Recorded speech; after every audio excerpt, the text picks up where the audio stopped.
Hey everybody, it's Lon Seidman and welcome to the Extras channel. We've got an unboxing to do today of the new Microsoft Surface Go. And I just got this in a little while ago, so we're going to start testing it and we'll have a full review up soon on my main channel at lon.tv.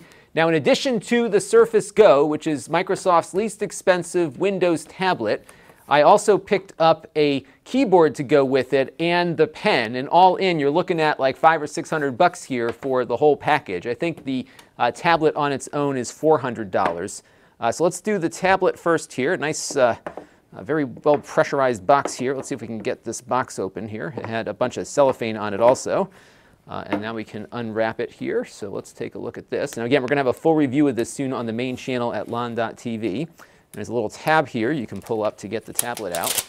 And I'll tell you what, I kind of like the way this feels. It's not too big. It's about the size of an iPad.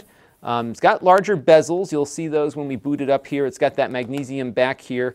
Pretty lightweight, but it feels nice in the hand, so that's a good thing. You can see it powering up right now. Now this is a dual-core processor in here, kind of a unique one. It is the 4415Y, which is sort of kind of like a Core M chip, because it is based on Kaby Lake and not the lower powered devices. So that's what you got there. I really like the way this feels. It's really lightweight.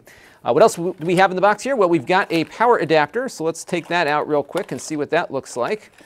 So there you go. Now it's not a USB-C charger. It also doesn't have the little USB connector on the adapter like some of the other Surface models did to charge other devices. It uses that magnetic release thing here that we've seen before on these Surface devices. So it can go in either way here and very quick release should you trip over the cable.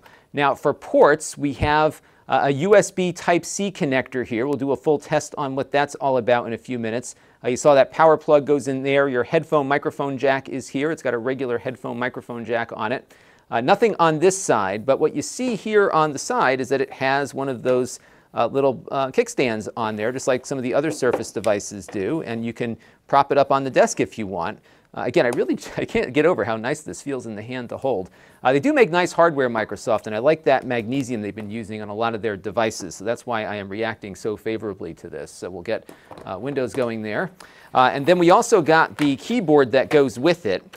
If you get the black type cover, this is the least expensive version that you can get. I think it's like $20 or $30 less than some of the other colors they offer there. So it snaps in magnetically.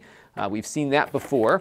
And what you can do, of course, is use it like a cover, which can put the device to sleep when you're not using it. Or what you can do here is fold it out, get the kickstand out on there, and you've got yourself a little laptop kind of thing here to play around with. So you have that as an option. I also picked up another Surface pen. I've reviewed probably 2 or 3 of these Surface devices over the years, and every time I review one, I sell it with the pen. So I bought another pen, so we'll be looking at that in the full review as well. So a lot more to see here on this little Surface Go tablet. I'm very eager to see how this Intel processor performs. I was actually kind of surprised that they didn't try to make this tablet run with the new Snapdragon setup that they've been doing. We reviewed that Asus Nova Go a few weeks ago, actually, and that one is powered by an ARM chip, not an Intel chip, and it was able to get better battery life and run 32-bit Intel applications in an emulation mode that wasn't all that fast, but it wasn't too bad, all things considered. But this is actually running with a regular Intel Kaby Lake processor. So we've got a lot of stuff to play with on here.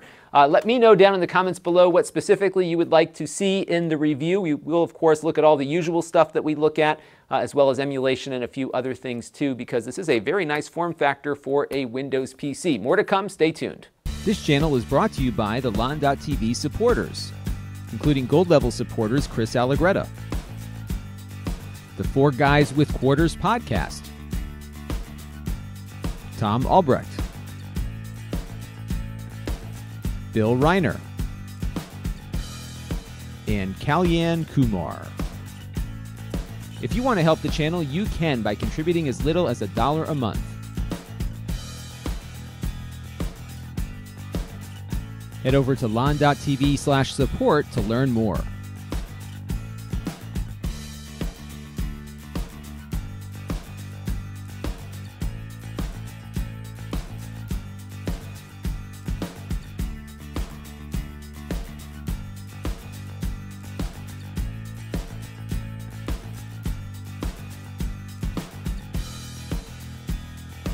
And don't forget to subscribe. Visit lon.tv/s.